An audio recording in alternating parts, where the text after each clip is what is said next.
ইয়াৰ আগতে মই solar street লাইটৰ ভিডিঅ' এটা দিছিলোঁ।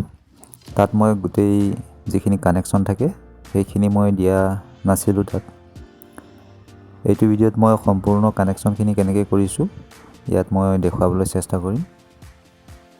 যিসকলে সোলাৰ ষ্ট্ৰীট লাইটৰ কানেকশ্যনৰ বিষয়ে জানিব বিচাৰে তেওঁলোকে এই ভিডিঅ'টোৰ যোগেদি জানিব পাৰিব। গতিকে ভিডিঅ'টো শেষলৈকে চাই থাকিব। মই ইয়াত গোটেই কানেকশ্যনখিনি দেখুৱাম। যিকেইটা ষ্ট্ৰীট লাইট আমি ইয়াত ইনষ্টল কৰিলোঁ লগালোঁ এইকেইটা বহুত কষ্ট হ'ল।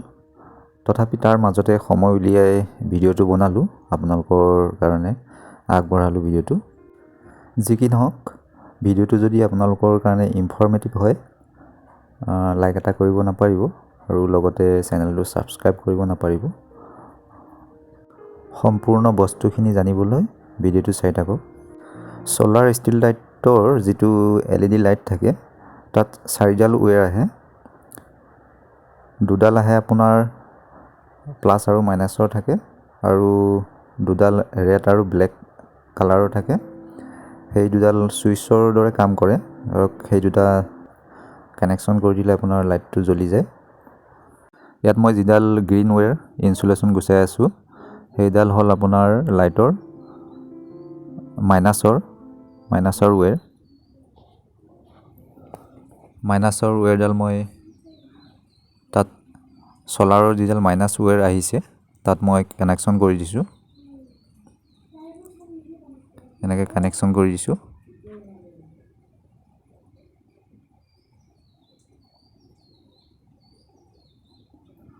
আৰু এনেকৈ ব্লেক টেপ মাৰি দিছোঁ তাত যাতে শ্বৰ্ট চাৰ্কিট হৈ নাযায়। ধুনীয়াকৈ এনেকৈ ব্লেক টেপ মাৰি দিছোঁ তাত। আৰু এইডাল প'ল আমাৰ ষ্ট্ৰীট লাইটৰ প'লডাল 20 ফুটৰ। আৰু যিডাল য়েল্লো কালাৰৰ দেখিছে সেইডাল হ'ল আপোনাৰ প্লাছৰ লাইটৰ যিটো ষ্ট্ৰীট লাইট আছে LED লাইট প্লাছৰ হয়। তাৰ আগতে মই LED লাইটটোৰ যি দুডাল ৰেড আৰু ব্লেক কালাৰৰ ৱেৰ আছে সেই দুডাল মই কানেকশ্যন কৰি দিম। সেই দুডাল আগতে কানেকশ্যন কৰি ল'ব লাগে, তেতিয়া আপুনি লাইটটো চাৰ্জ আছে নাই গম পাই যাব। সেই দুডাল যেতিয়া আপুনি কানেকশ্যন কৰি দিব তাত একেলগ কৰি তেতিয়া লাইটটো জ্বলি যাব। আৰু লাইটটো যদি নজ্বলে তেতিয়া গম পাব যে লাইটটো চাৰ্জ নাই। লাইটটো জ্বলি গৈছে, এতিয়া চাৰ্জ আছে। লাইটটো চাৰ্জ আছে আগৰ পৰাই। তাৰপিছত মই এতিয়া লগাম য়েল্লোডাল মানে প্লাছৰডাল সোলাৰৰ প্লাছৰ লগত মই কানেক্ট কৰি দিম। আৰু যেতিয়া কানেক্ট কৰি দিব আপুনি লাইটটো নিজে নিজে অফ হৈ যাব এনেকৈ। তাৰপিছত মই এনেকৈ ব্লেক টেপ মাৰি দিছোঁ তাত যাতে শ্বৰ্ট চাৰ্কিট নহয়। আৰু এতিয়া লাইটটো অফ হৈ গ'ল। আৰু যেতিয়া আন্ধাৰ হ'ব লাইটটো অট'মেটিক নিজে জ্বলি যাব ইয়াত। আৰু এতিয়া চাৰ্জ লৈ আছে এনেকৈ, ইয়াত গ্ৰীণ লাইট ছিগনেল দি আছে, যিটো ইণ্ডিকেশ্যন লাইট আছে তাত। তাৰ লগতে আৰু ৰেড লাইট এটা আছে তাৰ ওচৰতে। যেতিয়া বেটেৰী ল' হয় আপোনাৰ তেতিয়া ৰেড লাইটটো জ্বলিব তাত।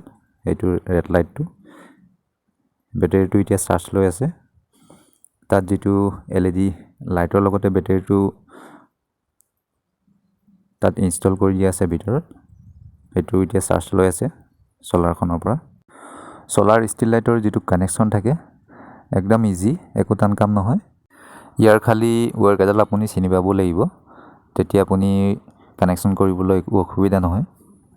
সোলাৰ ষ্ট্ৰীট লাইটৰ ইমানখিনি কানেকশ্যন থাকে। আৰু আমি ইয়াত 5টা ইনষ্টল কৰিলোঁ। প্ৰথম দিনাখন 2টা কৰিলোঁ, বতৰ বেয়া আছিলে। তাৰ পাছদিনাখন 3টা কৰিলোঁ।